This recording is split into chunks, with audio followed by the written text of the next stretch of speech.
Bien, ya tenemos todo listo para poder comenzar y en respeto a las personas que ya están conectadas, vamos comenzando. Y bueno, la idea es compartir un pequeño estudio bíblico motivado para poder colaborar, contribuir con las diferentes iglesias con las cuales hemos estado participando y dando cursos. Y es interesante porque el tema de la reflexión bíblica es uno de los elementos que se necesita fortalecer mucho más. Entonces, esto me hizo pensar que es necesario tratar de motivar, de encaminar un poco a la reflexión bíblica de manera muy sencilla, porque la verdad es que los hermanos de las iglesias no tienen acceso a diccionarios bíblicos o a veces a traducciones del griego al español o cosas de ese tipo que te cuesta caro, ¿sí? Inclusive una Biblia de estudio en sociedades bíblicas o en cualquier otro lugar de casa de venta de Biblias no baja de 70 soles, las más baratitas, 100 soles, 120 soles. Entonces la idea es ayudar un poco a que cada persona sienta en sí mismo el deseo de ir escudriñando, conociendo, atendiendo el tema de la reflexión bíblica. Bien, ya han pasado los minutos necesarios, vamos entonces a comenzar. Yo quería compartir con ustedes un material que hemos elaborado para poder dialogar en esta noche. Espero que todos puedan leerlo. Es el pasaje bastante conocido de Jesús trabajando, dialogando con sus discípulos, yendo al campo y se abre un diálogo con los fariseos. Vamos a trabajar entonces en base a este. Voy a dar lectura solamente al pasaje de Mateo 12, que es el que más me interesa, que es relativamente uno de los que tiene mayor información, y vamos a utilizar solamente en paralelo Marcos y Lucas como referencia y finalizaremos solamente usando Mateo y Marcos, porque Lucas en realidad dice lo mismo que las otras dos, es decir, no le da un matiz diferente, ¿no? Entonces solamente estaremos usando Mateo y Marcos como referencia. Dice así la palabra: en aquel tiempo iba Jesús por los sembrados en un día de reposo y sus discípulos tuvieron hambre y comenzaron a arrancar espigas y a comer. Viéndolos los fariseos le dijeron: he aquí tus discípulos hacen lo que no es lícito hacer en el día de reposo. Pero él les dijo: ¿no habéis leído lo que hizo David cuando él y los que con él estaban tuvieron hambre? ¿Cómo entró en la casa de Dios y comió los panes de la proposición, que no les era lícito comer ni a él ni a los que estaban con él, sino solamente a los sacerdotes? ¿O no habéis leído en la ley cómo en el día de reposo los sacerdotes en el templo profanan el día de reposo y son sin culpa? Pues os digo que uno mayor que el templo está aquí. Si supieseis qué significa misericordia quiero y no sacrificio, no condenaríais a los inocentes, porque el Hijo del Hombre es Señor del día de reposo. Bien, cuando uno inicia el estudio de un pasaje en particular, en los cursos de exégesis, de hermenéutica, siempre te enseñan a, investigar, ¿no? Los comentarios bíblicos, libros de mapas históricos, mapas geográficos, en fin, una serie de documentos alternativos que te van dando la información que necesitas. A veces no lo tienes a la mano porque, como te decía al inicio, no es accesible, cuestan. Entonces, ¿qué hay que hacer? Hay que tratar de usar lo que uno tiene a la mano. Si tienes la posibilidad de tener 2 o 3 o 4 versiones de la Biblia, es decir, diferentes traducciones, trata de utilizarlas. Es muy probable que tengas en tu casa la Reina Valera, que es la típica que todo el mundo utiliza, o posiblemente tienes la Dios habla hoy, que es la que se enseña en muchos colegios, y tienes ya ahí 2 versiones. Si por ahí logras conseguirte una versión católica, no te asustes, hermano o hermana. También es importante tenerla porque te ayuda también a ver la traducción que ellos hacen o utilizan para un pasaje determinado. Entonces, si no tienes acceso al a los libros o a la tecnología que a veces solemos usar algunos pastores, entonces tu Biblia y una o dos versiones que te puedan ayudar un poquito más. ¿Qué necesitas saber? Primero, que cuando tú vas a leer un pasaje necesitas analizar, por ejemplo, los personajes, los lugares, los eventos, las acciones, tratar de ver los verbos si indican algo. Debes hacer un estudio minucioso de cada uno de los componentes del texto que vas a utilizar. En este caso, por ejemplo, vamos a ver solamente el tema de los personajes y vamos a ver que los personajes, hay personajes principales y personajes secundarios que se dan en este pasaje. Como personajes principales vamos lógicamente a encontrar a Jesús, vamos a encontrarlo en los tres evangelios, ¿no? En este no menciona el nombre, pero al decir él se sobreentiende que está hablando de Jesús. Vamos a encontrar a los discípulos, mencionados también en los tres evangelios, son los personajes principales. Los fariseos, ¿verdad? Los fariseos a los cuales Jesús después va a cuestionar, también son los personajes principales, pero después entra a mencionarse a David, que no es un personaje principal, es decir, aquel que está participando en el proceso del diálogo que se da en este evangelio, sino más bien es mencionado como una acción que realizó. Y juntamente con David están las personas que le acompañaban en el templo, él y los que con él estaban, y lo mismo se señala tanto en Marcos como en Lucas. Y finalmente otro personaje secundario son los sacerdotes, que también son mencionados. Interesantemente, en el pasaje de Marcos se menciona a Abiatar, entonces ya nos da un nombre. ¿Para qué nos sirve tener el nombre de un personaje secundario? Bueno, en el caso de Abiatar, porque nosotros ahí podemos sí más o menos buscar, ahora en internet que es un poco más sencillo, y bueno, tal vez buscar la cronología de sacerdotes en los tiempos bíblicos del Nuevo Testamento o del Antiguo Testamento y hacer una especie de análisis de los sacerdotes que hubieron, y Abiatar es muy probable que salga en la narración de la religión judía como uno de los sacerdotes en un tiempo determinado, ¿no? Entonces, más o menos ahí podemos ya tener un dato histórico.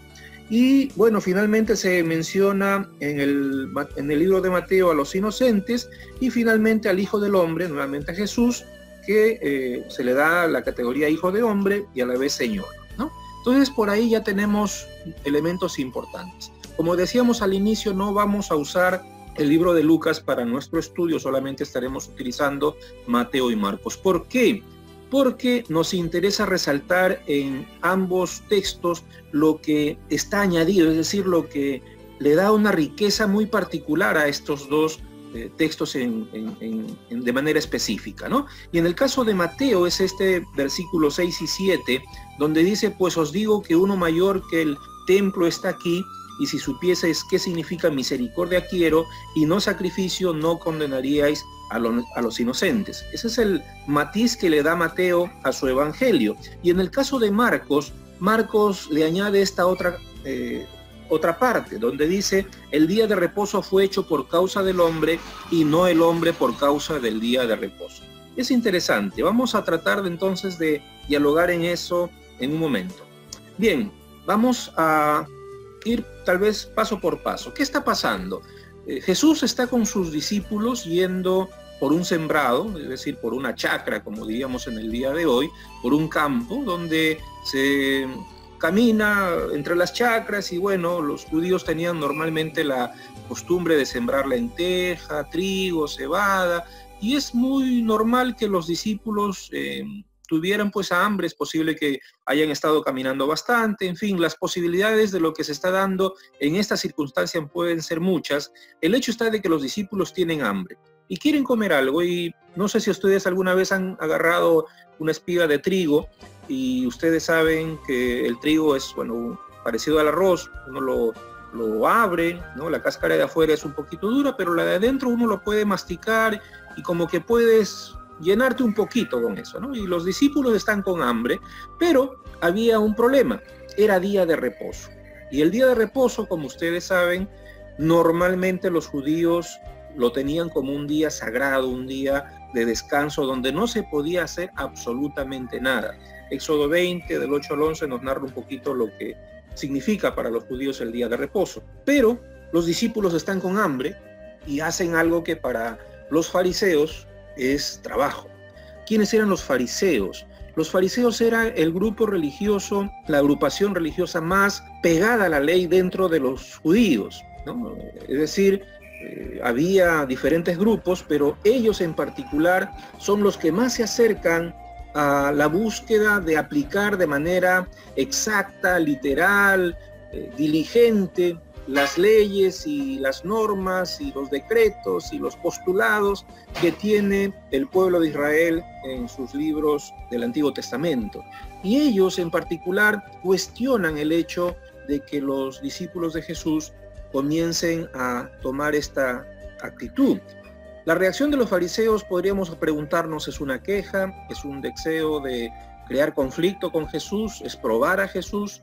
En realidad no lo dice. El hecho está de que Jesús en este momento no pretende crear malestar con los fariseos, lo hace más adelante, pero en este momento lo que sí quiere darles a entender es que la actitud que ellos asumen con el día de reposo no es lo que al final Dios desea. Y en ese sentido vamos a entonces ver que Jesús responde tratando de ver que la observancia ciega de las normas y de las leyes no es lo que desea Dios. Eso es realmente el centro de lo que Jesús quiere darles a entender. ¿Y cómo lo hace? Básicamente dándole las siguientes respuestas. En primer lugar, argumenta hablando de David. Si ustedes buscan en 1 Samuel 21, del 2 al 7, van a encontrar un poco la narrativa de la historia, pero básicamente David está con un grupo de soldados de su ejército, tienen hambre, se dirigen al templo, llegan al templo y el sacerdote les dice: mira, no tenemos para darte de comer, es día de reposo, solamente tenemos los panes de la proposición, es decir, los panes que han sido bendecidos y normalmente no los puede tocar nadie, son santificados, y esos panes son los que me quedan. Sin embargo, el sacerdote le pone a David una pregunta: ¿tus soldados han tenido relaciones sexuales en el transcurso de un tiempo atrás? David le dice: no, hemos estado en batalla por nuestro pueblo. Ok, entonces anda, toma y come, ¿verdad? Y es interesante porque era día de reposo. Entonces Jesús, conociendo esta historia y lógicamente sabiendo que ningún fariseo va a cuestionar o criticar a David, les pone como argumento: ok, miren, el primero en faltar el día de reposo no he sido yo. El rey David, aquella persona que ustedes reconocen, aquella persona que ustedes valorizan como la persona más importante o una de las más importantes de la historia de nuestro pueblo, ya lo hizo en tiempo pasado. Y lo relata Samuel, ¿verdad? Entonces, por ahí Jesús los agarra y no hay nada que decir. La segunda parte también le dice, inclusive, ¿verdad? En el día de hoy, los sacerdotes trabajan mucho más que en los días entre semana. Es decir, el día del reposo no era un día donde el sacerdote se quedaba sin hacer nada. Al contrario, ellos tenían que limpiar, barrer el templo, cargar el peso de diferentes objetos de la liturgia, degollar los animales para el sacrificio, ponerlos en el lugar de sacrificio, etcétera, etcétera. Es decir, los sacerdotes tenían muchas cosas que hacer y por lo tanto ellos también tenían que trabajar. Entonces ellos estaban de alguna forma contraviniendo también la norma del día de reposo. Sin embargo, dentro del pueblo de Israel se pensaba que los sacerdotes sí lo podían hacer. Y bueno, está también estipulado sus obligaciones, pero sin embargo, eso es un argumento interesante porque los religiosos también trabajan dentro del pueblo de Israel. La tercera que utiliza Jesús es ya en el libro de Mateo en particular, es referente a una alusión del libro de Oseas, del profeta Oseas: misericordia quiero y no sacrificio. Y si los fariseos tuviesen en sí esa mirada del profeta Oseas, sabrían que el sacrificio más agradable a Dios no es el que la persona consagrada viva distanciada de la realidad, sino que ponga enteramente su corazón consagrado al servicio de la miseria de sus hermanos y hermanas para aliviarla. Entonces, cuando en el versículo 7 se dice misericordia quiero y no sacrificio, no condenarías a los inocentes, básicamente Jesús les está diciendo: miren, si ustedes realmente tuvieran una visión distinta del día de reposo, la aplicación de las acciones que ustedes hacen en el día de reposo no serían las de negar cosas, sino más bien la de transformar cosas que están mal para la gloria de Dios. Y eso es mucho más interesante. Entonces no se trata de culpar a la gente, no se trata de castigar a la gente con las normas y con las leyes y con las reglas y los decretos que se están dando, sino más bien es la de ayudar a aquellos que lo necesitan. Y ese es el énfasis que Mateo le está dando de manera muy particular a su evangelio. Por otro lado, es interesante porque Marcos le añade otro elemento y le añade el elemento del sábado. Dice en el versículo 27, ¿verdad? El día de reposo fue hecho por causa del hombre y no el hombre por causa del día de reposo. ¿Ok? Entonces, ¿qué está pasando? Si lo reinterpretamos un poco, Jesús está diciendo de otra forma, el sábado es para el ser humano. Es decir, la tradición está hecha para que el ser humano viva, se alegre, experimente, sea feliz en la presencia del Señor, tenga esa espiritualidad con Dios y con aquellos que están a su lado, el prójimo, aquellos que comparten un momento de adoración, de alabanza. Eso es el sábado. Y no más bien que el sábado le rinda culto, no que el ser humano le rinda culto al sábado. Entonces, de alguna forma, Marcos está dando otro énfasis diciendo el día de reposo o el día en el cual estamos consagrando nuestras vidas no es para esclavizarnos en el día en particular, sino más bien debe ser al revés. El día nos debe servir a nosotros. Entonces, ¿qué sucede? Muchas veces nosotros tomamos acciones que no son agradables al Señor. Por ejemplo, en este mismo tema hemos estado dándolo en otros espacios y en otros tiempos. No sé si ustedes saben que en el caso de la Iglesia Evangélica Peruana, que es una iglesia de tradición histórica, hace muchos años atrás nosotros usábamos vino para poder realizar la cena del Señor, ¿verdad? El vino, es decir, verdaderamente el vino. Pero hace cuestión de 20 años muchas iglesias dejaron de usar el vino y comenzaron a usar el jugo de uvas. Algunas alegaban el tema del costo, es decir, el vino tiene un costo. Otros decían, bueno, es un tema más dirigido a esta cuestión del sábado, por ejemplo. Había hermanos en la iglesia que tenían lamentablemente en su pasado el tema del alcoholismo, y ustedes saben que una persona alcohólica solamente si toma un caramelo de licor, ya esa persona está tentada a regresar a consumir alcohol. Entonces, para evitar, y eso me gustó de parte de estos hermanos, para evitar que esos hermanos se sientan tentados, dejamos de usar vino y comenzamos a usar jugo de uvas. Y me pareció excelente. Esa fue la razón por la cual ellos dejaron una tradición, porque ojo, las iglesias históricas tienen la tradición del uso de realmente el vino, a comenzar a usar jugo de uvas. Yo diría, ¿nos afecta en algo el usar jugo de uvas en vez de usar vino? La verdad que no. Les pongo otro ejemplo de la misma forma sobre el tema de la Santa Cena. En un país centroamericano donde no existen uvas, el vino es bastante caro. Una vez tuve la alegría de compartir la cena con café. Y cuando conversábamos con los hermanos, bueno, normalmente no se toma café para la Santa Cena, pero es lo que la gente del pueblo podía consumir y la gente tenía acceso a eso. El objetivo era la realización de la cena del Señor, la comunión con la cena, ¿verdad? Y no importa si es vino, o si es jugo de uvas, o es café, o cualquier otra cosa.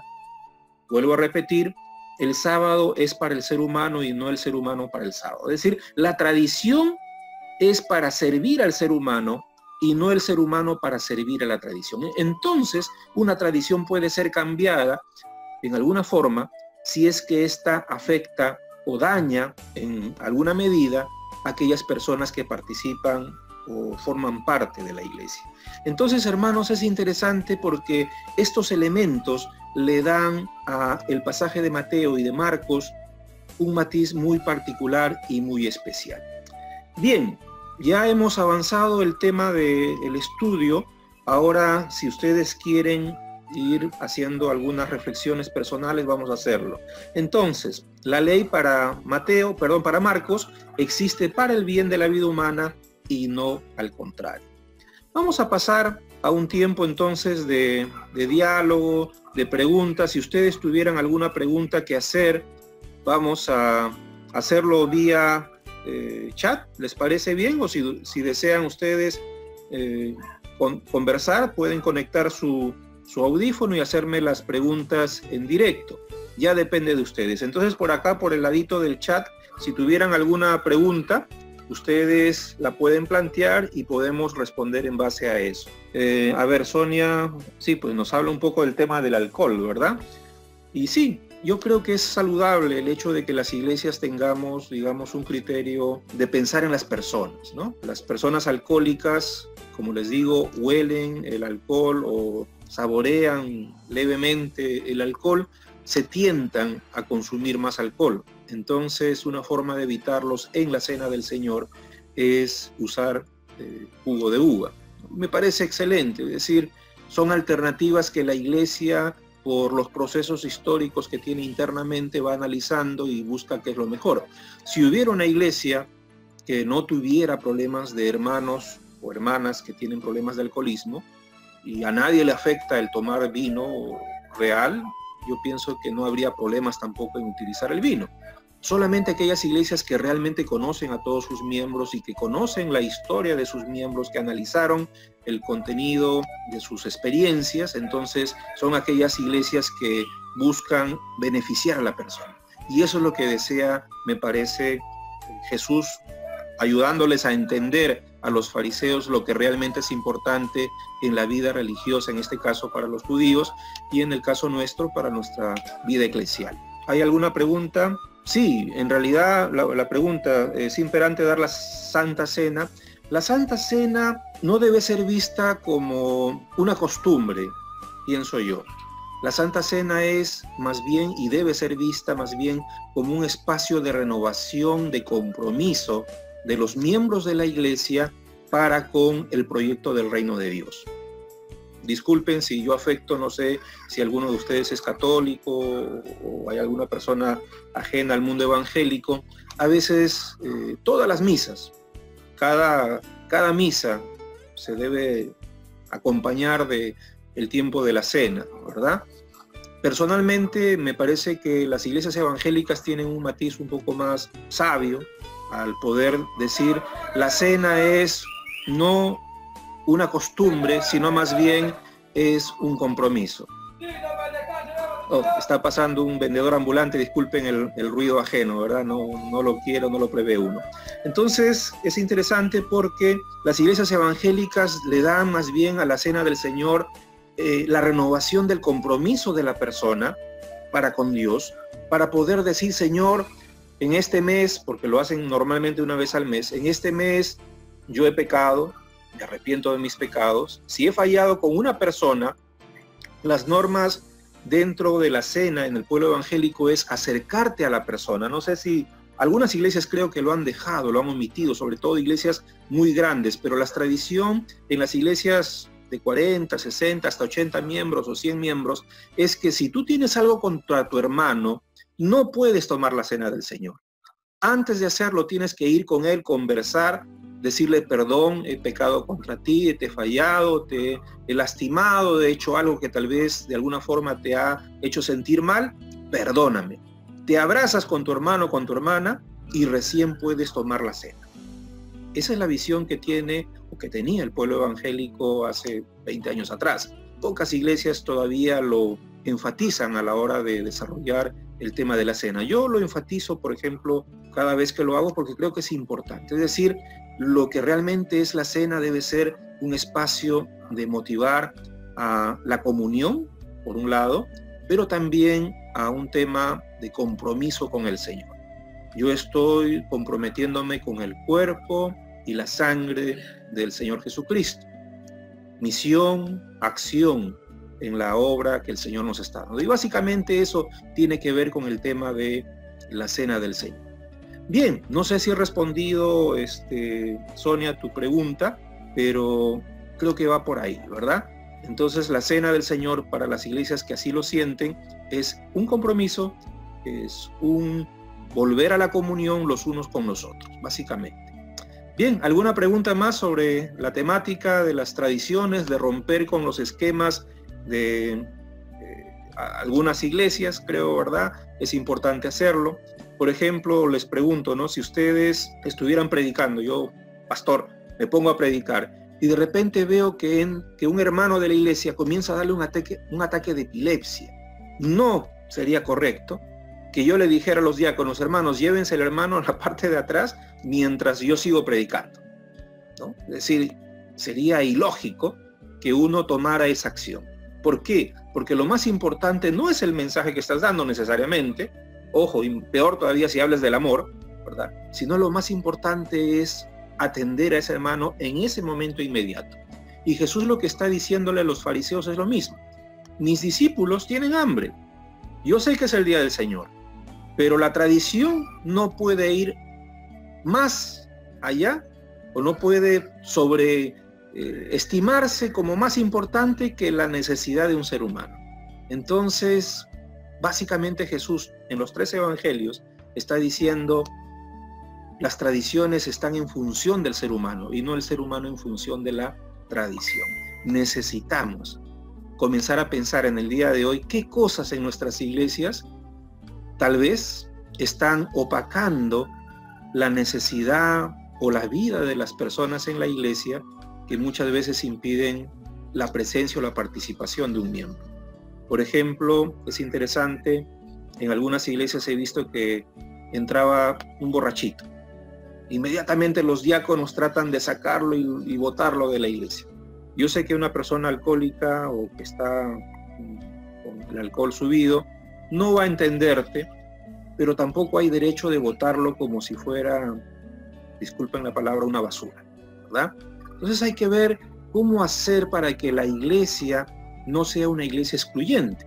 Pese a que buscamos a veces que se respeten las tradiciones o los elementos propios a nuestras tradiciones, no tenemos que ser excluyentes, al contrario, tenemos que ser inclusivos, tratar de que todos se sientan en una vida armoniosa dentro de la iglesia del Señor. Y eso es lo más importante, me parece.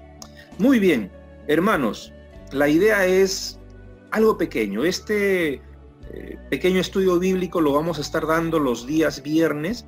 Estoy hoy día midiendo cuál es el horario de mayor aceptación. Ya tuve el de las 2 de la tarde.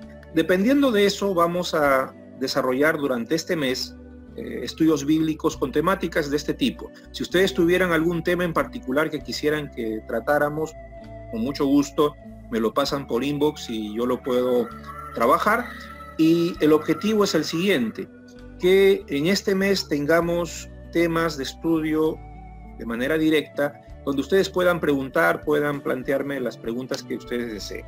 Y solamente trabajaremos a partir ya de la próxima semana en un horario. Yo les estaré avisando por las redes sociales, y los que no han podido conectarse, pero había varios que estaban interesados en este horario y en los otros horarios, lo vamos a colgar en el Facebook y en YouTube. Entonces ustedes van a poderlo ver, es decir, no se lo van a perder de todas maneras.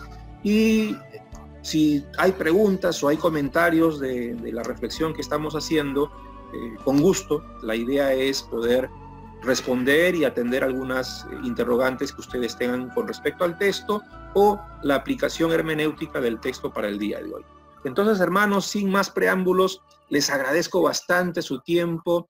Yo sé que la idea era hacer algo cortito y puntual con respecto a las personas que se conectaron temprano, y que el Señor les acompañe, y muchas gracias por seguirnos en nuestras redes sociales de Virtual Eclesial.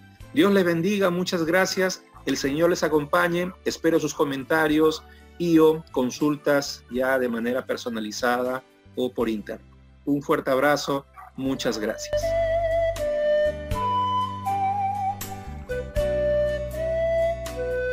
Bien, ¿habrá alguna pregunta que deseen hacer? ¿Pastor, me escucha? Sí, te escuchamos, Antonella. Dime. Pastor, yo tengo una duda. La ley que es sobre es una ley que Dios dio, ¿verdad? Sí. Ya, entonces es como que Dios mismo estaría, o bueno, Jesús que guardar el día de reposo o algo así. Ok.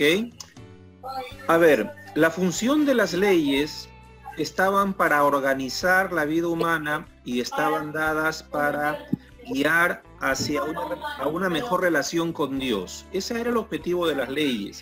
Sin embargo, no era para que las leyes impidieran que el ser humano se realizara. ¿Sí? Si una ley destruye la vida humana o impide el desarrollo de la vida humana, es prioritario para Jesús, ojo, para Jesús, es prioridad la vida humana antes que la ley.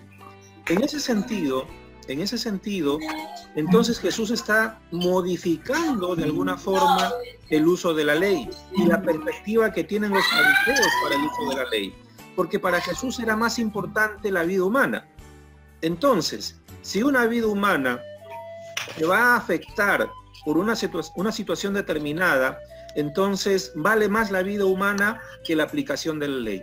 Les pongo un caso tal vez un poquito jalado de los pelos. Imagínense ustedes que estoy predicando en una iglesia, estoy en pleno culto y estoy predicando, y de repente un hermano de la iglesia comienza a darle un ataque de epilepsia. Si yo siguiera la tradición de la iglesia, yo en la consigna de la iglesia es: el culto no puede parar, y menos la prédica todavía, ¿verdad? Tiene que seguir hasta el final. Sin embargo, ¿qué haría yo? Le digo a los diáconos: agarren a ese hermano y sáquenlo afuera, y ahí atiéndanlo, y yo mientras sigo predicando, o detengo el culto y atendemos al hermano para ver si está bien o va a estar mal, y dejamos de predicar. ¿Qué es lo mejor? ¿Qué dirías tú, Antonella? Lo mejor sería atender persona que está en epilepsia. Exactamente. La vida humana es más importante que la tradición. Y ojo, no es que la ley, bueno, hay cosas de la ley que hoy en día, por ejemplo, inclusive de la palabra, que hoy en día no avalaríamos. Por ejemplo, yo creo que nadie avalaría la esclavitud, ¿verdad? Levánteme la mano el que quiere ser esclavo. Nadie, ¿verdad? Nadie. Sin embargo, el apóstol Pablo recomienda a los esclavos: sométanse a las autoridades y a sus amos. Pero hoy en día nadie aceptaría ser esclavo de nadie, ¿verdad? Entonces, ahí podemos pensar: ¿entonces estamos yendo en contra de la palabra? No, simplemente que la interpretación y la aplicación de la palabra para el día de hoy es totalmente distinta. Ojo, Jesús enfatizó que lo más importante es la vida humana. Y en este caso, si sus discípulos tienen hambre, y en el día sábado, el día en el cual la ley no permite que nadie trabaje, los discípulos tienen hambre y quieren comer, entonces es prioritario que ellos coman antes de que se aplique la normativa del día sábado. Y eso es lo que Jesús está tratando de resaltar. Y por eso es que pone los ejemplos. Primero David, que fue el primerito que incumplió la ley, ¿no? Entonces, ¿quién se atreve? ¿Qué fariseo se atrevería a juzgar al rey David? Ninguno.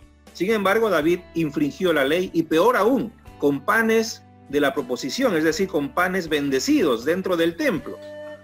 La segunda es que los sacerdotes, si es que la ley se aplica para todos los judíos, los sacerdotes en cada sábado están ya incumpliendo la ley, porque ellos tienen que trabajar, tienen que barrer, tienen que ordenar el holocausto, tienen que poner los utensilios de la iglesia, es decir, tienen que hacer una serie de labores que ya es trabajo, y por lo tanto también están infringiendo la ley. Y finalmente, tanto Mateo como Marcos intentan dar dos perspectivas diferentes de que para Jesús lo más importante es la vida humana. La vida humana debe pesar por encima de cualquier tradición. Si una vida humana interrumpe por alguna situación, alguna tradición o alguna perspectiva de la vida de la iglesia, tiene que pesar más la vida humana. Yo sé que para muchos hermanos sonará un poco feo, un poco fuerte, ¿verdad? Pero vale más la vida humana. Y eso es lo importante, ¿no? Para ponerles un ejemplo final, y con esto vamos terminando, si es que no hubiera más preguntas. Una vez una hermana falleció justo un día domingo, ¿no? ¿Y qué es más importante? ¿Hacer el velorio de la hermana o suspender el culto? En este caso la iglesia entró en una incertidumbre, ¿no? Muchos hermanos decían, uy, ¿qué hacemos? ¿Suspendemos el culto o velamos a la hermana? Y la hermana y la familia todos eran creyentes, miembros antiguos de esa iglesia. Gracias a Dios, desde mi punto de vista fue gracias a Dios, se suspendió el culto y se hizo el velatorio, pero que sirvió para un testimonio de la gente que no era creyente y que acudió al templo en ese día, ¿no? Entonces al final salió beneficiada la iglesia, pero muchos hermanos tuvieron que romper el esquema, ¿no? Se suspende el culto por un velatorio, ¿no? Y a muchos no les gustó al inicio, pero era lo más importante, el velar a la hermana. Entonces por ahí va la cosa, ¿no? Y eso hay que analizarlo, profundizarlo un poquito más en la vida de las iglesias. Bien, hermanos, me quedan 3 minutos. ¿Alguna pregunta más? Sí, digan.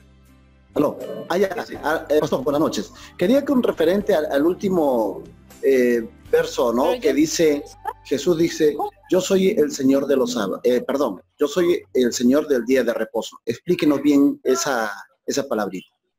Ya, es interesante porque Jesús está desde ya enfatizando su divinidad. Quiere darle a conocer ya a los judíos, a los fariseos, a aquellas personas que están cerca a él, que él como persona tiene una dimensión divina en su participación humana en la tierra. Y por lo tanto, lo que él dice tiene autoridad. Su palabra es autoridad. Cuando yo soy el Hijo del Hombre y tengo autoridad sobre lo que estoy diciendo, entonces aquellos que me escuchan tienen que tener el criterio de aceptación de que mi palabra realmente es autoridad. Y Jesús en este pasaje, ojo, entendamos, ha escogido recién a sus discípulos, está recién comenzando el proceso de su ministerio, recién está en Galilea, en la parte norte, ¿verdad? Entonces Jesús está asentando la autoridad y las enseñanzas que desde su autoridad comienzan y van a tener posiblemente para muchos judíos un golpe fuerte de movimiento de sus tradiciones, de sus creencias, de sus perspectivas en cuanto a la vida religiosa del pueblo de Israel. Ojo, no del cristianismo, del pueblo de Israel. Y Jesús, les digo, más adelante tal vez tengamos oportunidad de dialogar, Jesús se tiró abajo muchas cosas que tenía la religiosidad judía que no eran de agrado del Señor. Y por eso en ese último versículo los 3 evangelios resaltan el hecho de la divinidad de Jesús y de la autoridad que tiene Jesús para decir lo que dijo versículos anteriores. ¿Ok? Bien, hermanos. Gracias. Vamos terminando. ¿Alguna pregunta más? Con esa acabamos. Pastor, buenas noches. Sí, dime. Yo quería preguntarle acerca de Mateo, el capítulo 12, el versículo 7. Hay una frase que dice, lo que pido de ustedes es misericordia y no es misericordia. Ajá. Bien, como les decía yo en la presentación, Jesús utiliza una palabra del profeta Oseas y básicamente lo que está diciendo es, bueno, Oseas en su tiempo mencionaba el hecho de que para Dios es más importante el amor al prójimo que el cumplimiento de acciones tradicionales dentro de la religiosidad judía. Y Jesús lo que hace es rescatar ese mismo mensaje de Oseas. Les invito a leerlo porque ya no va a haber tiempo de profundizar. Léanse el pasaje que les he dicho, Oseas, y van a encontrar interesantemente coincidencia entre lo que Jesús está mencionando. ¿Qué desea Jesús? Enfatizar el hecho de que está enfatizando entonces Jesús el hecho de que desea o anhela que el pueblo de Israel, y en este caso los fariseos, tengan un corazón más misericordioso, de mayor amor que el de la tradición. Les digo con sinceridad, yo soy hijo de pastor de la IEP, he vivido en la IEP, he crecido en la IEP, soy pastor de la IEP por más de 20 años y muchas veces la legalidad nos gana, ¿verdad? El reglamento que tenemos, que tiene más de 300 hojas, a veces nos gana, ¿verdad? Pero antes de aplicar las reglas o las normas, está la misericordia de Dios, está el amor de Dios. Entonces la aplicación de aquellas cosas que Dios desea, el amor, la justicia, la bondad, la benignidad, lo que Pablo menciona en Gálatas, ¿verdad? Eso es más importante que cualquier cosa. Corintios, 1 Corintios, si no hay amor, no hay nada. Entonces, ¿qué es más? ¿La aplicación del amor o la aplicación de una regla, de una norma, de una ley?